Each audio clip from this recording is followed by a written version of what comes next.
Hello बच्चों, welcome to my class. बच्चों, आज का हमारा टॉपिक बहुत ज़्यादा इम्पोर्टेंट है क्योंकि ये केमिस्ट्री का फर्स्ट चैप्टर विलियन सॉल्यूशन है। ठीक है, तो आप सबको पता है कि इसमें से एग्ज़ाम में न्यूमेरिकल आते हैं जो हमारे लिए बहुत ज़्यादा इम्पोर्टेंट हैं। और देखो, कई बच्चों को इसमें बहुत प्रॉब्लम होती है, स्पेशली जिनके पास बायो है उन बच्चों को थोड़ा न्यूमेरिकल में प्रॉब्लम आती है। ठीक है, तो हम इसको थोड़ा आसान बनाने की कोशिश करते हैं। हम बिल्कुल आसान स्टेप में करते चलेंगे ताकि बायो वाले बच्चों को भी कोई दिक्कत ना हो। ऐसा नहीं है कि जितने बायो वाले हैं उनसे मैथ नहीं आती, ऐसा नहीं है, आती है, लेकिन मैथ वाले बच्चों से कुछ ज़्यादा आती है, बायो वालों से थोड़ी कम आती है क्योंकि इनकी प्रैक्टिस में भी नहीं रहती। तो हम इसको थोड़ा आसान तरीके से समझते हुए चलते हैं। तो देखो, सबसे पहला टॉपिक उसका क्या है, नॉर्मलता या नॉर्मलिटी। परिभाषा क्या है, 1 लीटर विलियन में उपस्थित, मतलब हम विलियन कितना लेंगे, 1 लीटर। 1 लीटर विलियन में उपस्थित विलय के ग्राम तुल्यांकों की संख्या को उस विलियन की नॉर्मलता कहते हैं। ठीक है, तो अब हम यहाँ पे छोटा सा उदाहरण ले लेते हैं। जैसे यहाँ पे हमने एक पात्र बना लिया, ठीक है, इस तरह का। ठीक है, इसमें जो पदार्थ घोला जाएगा, जैसे मान लो हमने चीनी पानी लिया, ठीक है, तो चीनी यहाँ पे क्या होगी, विलेय। चीनी क्या होगी, विलेय। ठीक है, और पानी यहाँ पे क्या होगा, घोलने वाला या विलायक। और दोनों की मिली जुली मात्रा आपकी क्या कहलाएगी, विलियन। ठीक है, अब देखो, अब इसका सूत्र क्या है, नॉर्मलता इक्वल टू विलय का भार, मतलब जो इसमें मात्रा विलय की घुली हुई है उसका क्या होगा, भार, जिसको हम किससे दर्शाएंगे, स्मॉल w से। फिर विलय का तुल्यांकी भार। तुल्यांकी भार या यहाँ हम ये बोल सकते हैं कि जो उसमें पदार्थ घुला है, जैसे चीनी है, तो उसमें जितने आपके एटम या परमाणु शामिल होंगे उन सबका परमाणु भार। ठीक है, और इंटू विलियन का आयतन। ठीक है, और हम टोटल विलियन का क्या निकाल लेंगे, आयतन, इंटू 1000। या फिर हम इसको ऐसे भी लिख सकते हैं, n इक्वल टू w, ग्राम में इसको लेंगे, upon e into v, litre में।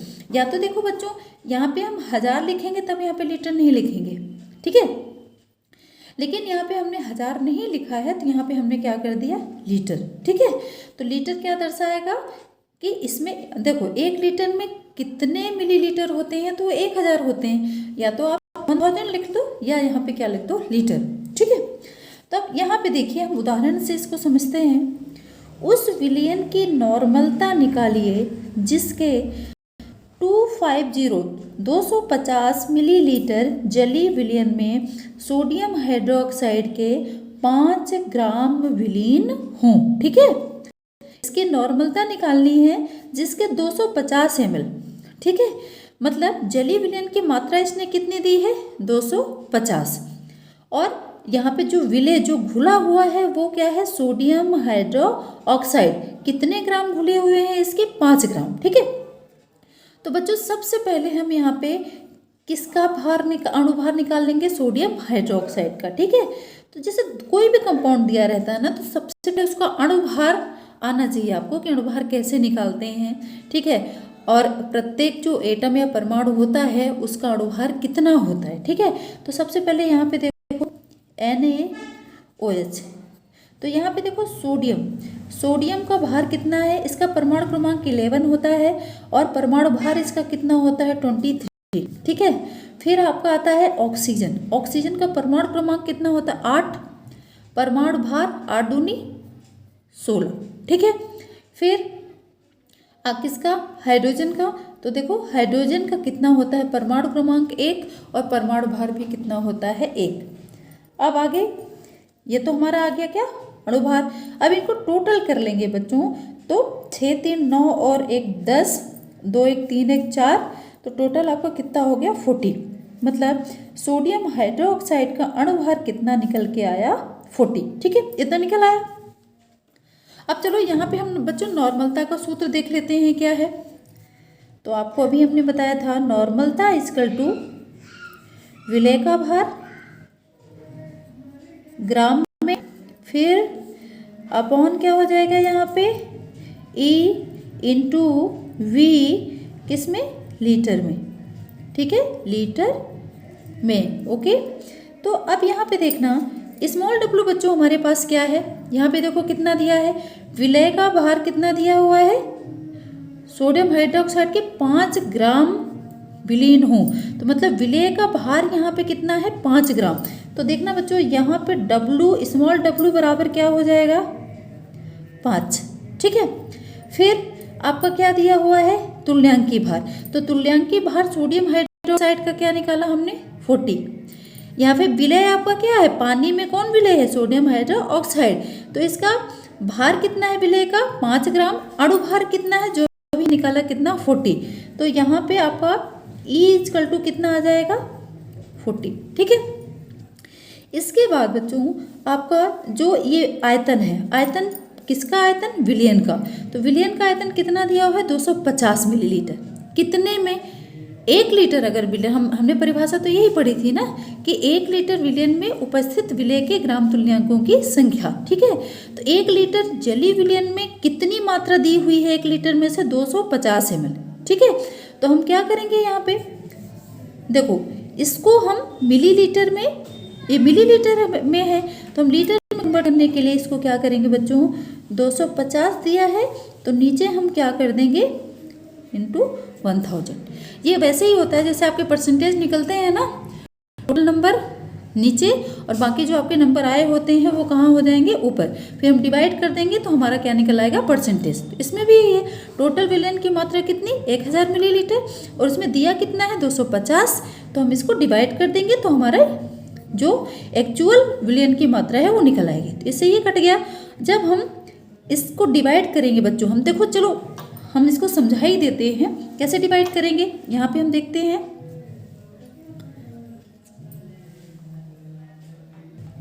तो बच्चों यहाँ पे हम डिवाइड करेंगे तो देखो कितना था, ये इतना दिया हुआ था ना, तो ये कट गया, ये कट गया, कितना बचा 25/100। ऐसा नहीं कर देना 25 को 100 काट देना, अगर ऐसे भी काटोगे फिर भी आपको डिवाइड करना पड़ेगा, ठीक है ना। तो अब यहाँ पे इसको हम डिवाइड करेंगे तो देखो 25 और यहाँ पे क्या कर देंगे 100, इस तरह से डिवाइड करना है।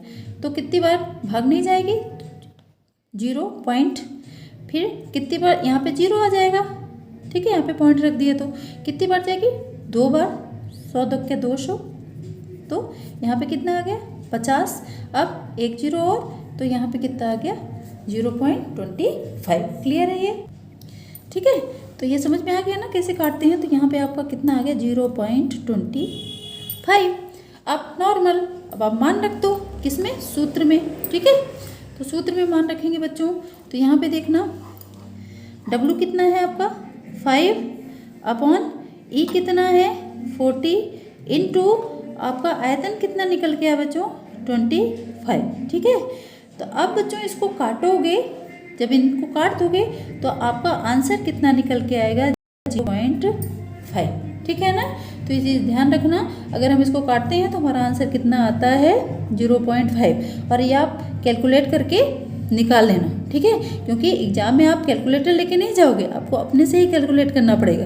तो इतना तो कैलकुलेशन आना चाहिए, इनका मल्टीप्लाई करके जो आए भाग दे दो, भाग देने पे आपका कितना आंसर आ जाएगा 0.5, ठीक है। आई होप ये सवाल आपको समझ में आ गया होगा। अब हम बढ़ते हैं दूसरे सवाल की ओर। अब देखो हमारा दूसरा सवाल है, नॉर्मलता का ही है। 5.85 ग्राम सोडियम क्लोराइड को जल में घोला गया, ठीक है।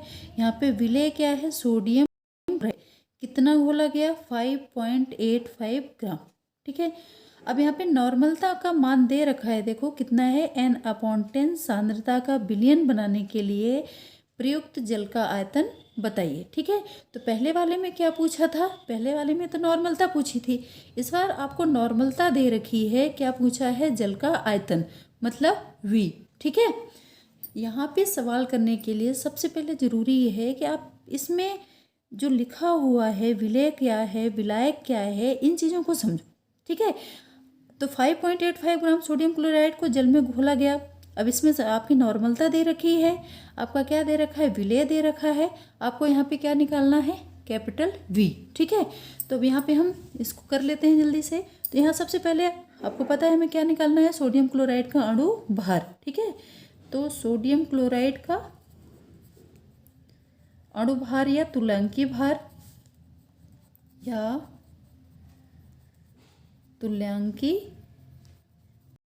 सोडियम का अभी हमने बताया था, सोडियम का परमाणु भार कितना है 23। ठीक है, अब देखो इसका भार हम परमाणु क्रमांक का जस्ट डबल करेंगे तो क्या निकल आएगा, अणु भार। इसके लिए आपको परमाणु क्रमांक याद होना चाहिए। तो सोडियम का परमाणु क्रमांक कितना होता है 11। इसको दुगुना करेंगे तो देखो आता है आपका 22.99। इसी को हम बढ़ा के कितना लिख देते हैं 23, मतलब सोडियम का परमाणु भार कितना हो जाएगा 23। अब क्लोरीन का देख लेते हैं, तो क्लोरीन का परमाणु क्रमांक कितना होता है 17। 17 का जस्ट डबल करेंगे तो 34.98 करके इसका होता है, तो इसको कितना मान लेते हैं 35.5। ठीक है, तो इसका कितना हो गया 35.5। ठीक है, अब देखो बच्चों दोनों को जोड़ेंगे, चलो मैं जोड़ के भी बता देती हूँ।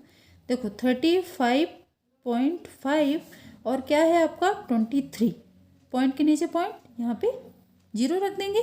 ठीक है, अब 5 ऐड कर रहे हैं। ठीक है, 5 और 3 कितना हो गया 8, और 3 और 2 कितना हो गया 5, कितना आ गया 58.5। मतलब हमें यहाँ पे किसका मान मिल गया, ई का कितना आया 58.5। ठीक है, और यहाँ पे सोडियम क्लोराइड का जो भार दे रखा है, मतलब स्मॉल w, वो कितना दे रखा है 5.8। समझ में आ गई बात। ये आपको कितना दे रखा है, ये आपका क्या है, ये है स्मॉल w। ठीक है, और जो हमने निकाला वो क्या है E। ठीक है, तुल्यांकी भार। अब हमें फाइंड क्या करना है, फाइंड करना है हमें V, आयतन। ठीक है, तो अब आयतन फाइंड करेंगे तो हम सूत्र लिख लेते हैं जल्दी से। नॉर्मल था कितना, स्मॉल w कितना होगा ग्राम में, फिर आपका क्या आता है तुल्यांकी भार। तो तुल्यांकी भार बच्चों कितना निकल के आया हमारा, चलो सूत्र लिख लेते हैं पहले, E × V। ठीक है, लीटर में। ठीक है, तो अब यहाँ पे देखो तुल्यांकी भार हम निकाल लेते हैं। तो यहाँ पे आपका आ जाएगा, नॉर्मल तो आपका कितनी दे रखी है n/10, तो इसको हमने क्या किया 1/10 इजकल टू W कितना दे रखा है स्मॉल w, तो 5.85 अपॉन E कितना दे रखा है तो 58.5। ठीक है, हमें यहाँ पे क्या निकालना है V फाइंड करना है। ठीक है, तो अब इसका हम क्या कर लेंगे, फिर से वही। अब देखो यहाँ पे V पूछा है, इसलिए हम इसमें लीटर आयतन में डिवाइड नहीं करेंगे, क्योंकि आयतन तो हमसे पूछे ही है। ठीक है, तो हम आयतन को इधर कर लेते, ये इधर चला जाएगा, ये इधर चला जाएगा। ठीक है, तो इसका मल्टीप्लाई हो जाएगा, मल्टीप्लाई होकर डिवाइडेशन हो जाएगा। तो आपका कितना आता है बच्चों डिवाइड होने के बाद V = कितना आएगा 1। ठीक है, नहीं समझ में आया, समझाएं आगे इसको थोड़ा सा। देखो बेटा डिवाइड कैसे करेंगे, कुछ बच्चों को इसमें कुछ तो कर लेते हैं, लेकिन कुछ बच्चों को बहुत प्रॉब्लम होती है। तो देखो हम डिवाइड करके आपको बता देते हैं। जैसे देखो 1/, कितना है 10। ठीक है, फिर आपका कितना दिया है = 585 अपॉन 58.5 इंटू कितना दिया है V। ठीक है, हमें निकालना क्या है V। ठीक है, हम इसका क्या करेंगे क्रॉस मल्टीप्लाई, ये ऊपर चला जाएगा, ये नीचे चला आएगा। ठीक है, तो अब देखो यहाँ पे क्या हो जाएगा, V आपका यहाँ चला गया। ठीक है, हमें V वैसे ही फाइंड करना है, तो V = कर देंगे। फिर आपका ये कितना आ जाएगा 58.5 अपॉन क्या आ जाएगा, ये नीचे आ जाएगा 585 इंटू 10। ठीक है, अब आपको ये बच्चों पता है कि यहाँ दशमलव के बाद कितने अंक हैं 1, यहाँ पे कितने हैं 2। इसको बराबर करने के लिए हम कितना कर लेंगे 0 यहाँ पे। ठीक है, तो अब दशमलव के बाद अंक जो हैं वो कैसे हो गए बराबर। ठीक है, तो यहाँ भी ये वही है, वहाँ भी यही हो गया। ठीक है, तो अब ये भी, ये किससे कट गया 10 से, ये किससे कट गया। ठीक है, तो V = बच्चों क्या आ गया 1। ठीक है, अब चीज़ें क्लियर हैं, समझ में आ गई। चलो जो आपका ये V आया है तो ये किस में आएगा, लीटर में, क्योंकि जल का आयतन किस में आएगा आपका, लीटर में, ध्यान रखना। ठीक है, ये क्लियर हुआ। अब हम आगे बढ़ते हैं दूसरे सवाल पे। अब आते हैं बच्चों हम नॉर्मलता के तीसरे सवाल पे। ठीक है, तो इसमें देखिए 50 मिलीलीटर N/10 सांद्रता का विलयन बनाने के लिए सोडियम हाइड्रोक्साइड की कितनी मात्रा की आवश्यकता होगी। ठीक है, तो अब देखो यहाँ पे क्या दिया हुआ है, 50 मिलीलीटर।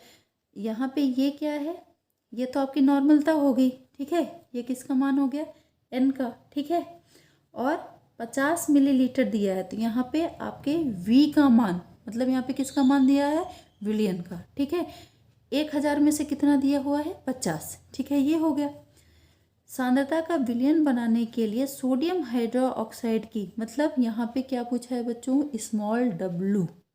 ठीक है ना, यहाँ पे क्या पूछा है, स्मॉल w। ठीक है, हमें क्या तुल्यांकीय भार फाइंड करना है।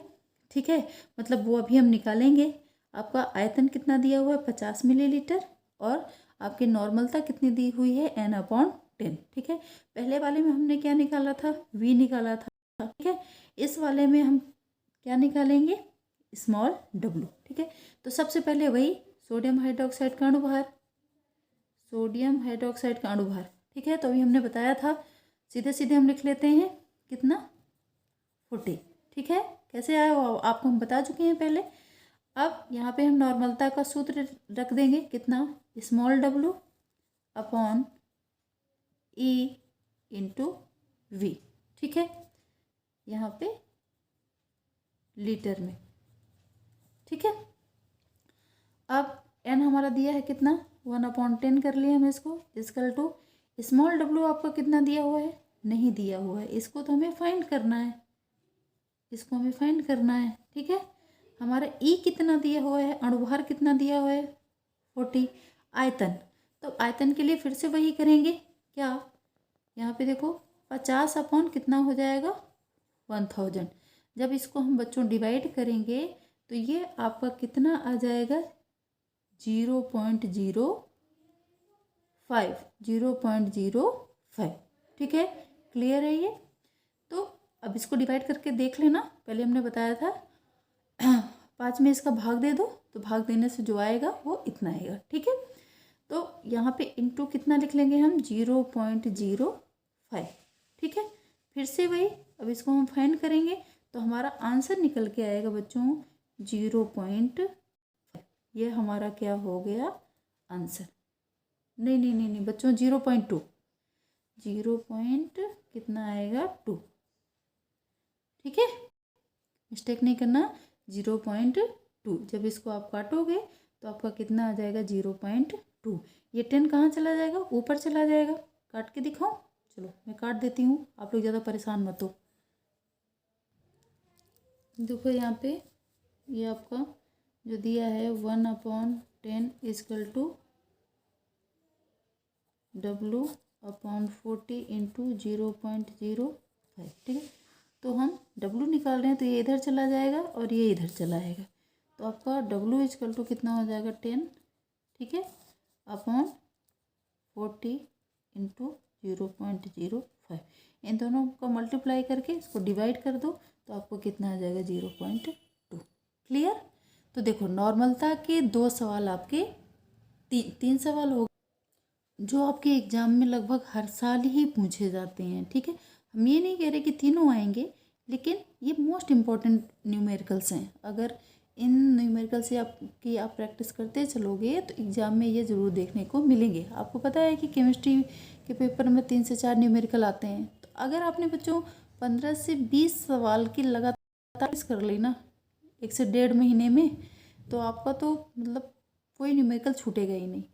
ठीक है, और इतना हार्ड नहीं पूछा जाता, आप लोग ऐसे ही डर जाते हो न्यूमेरिकल आएगा न्यूमेरिकल, इतना हार्ड नहीं आता। अगर आप थोड़ी सी प्रैक्टिस करोगे तो ये बिल्कुल बिल्कुल रट जाएगा, आपको इसमें घबराने की बिल्कुल ज़रूरत नहीं है। ठीक है, वीडियो लगा हो तो वीडियो को लाइक शेयर एंड सब्सक्राइब कर दें। Okay, thank you.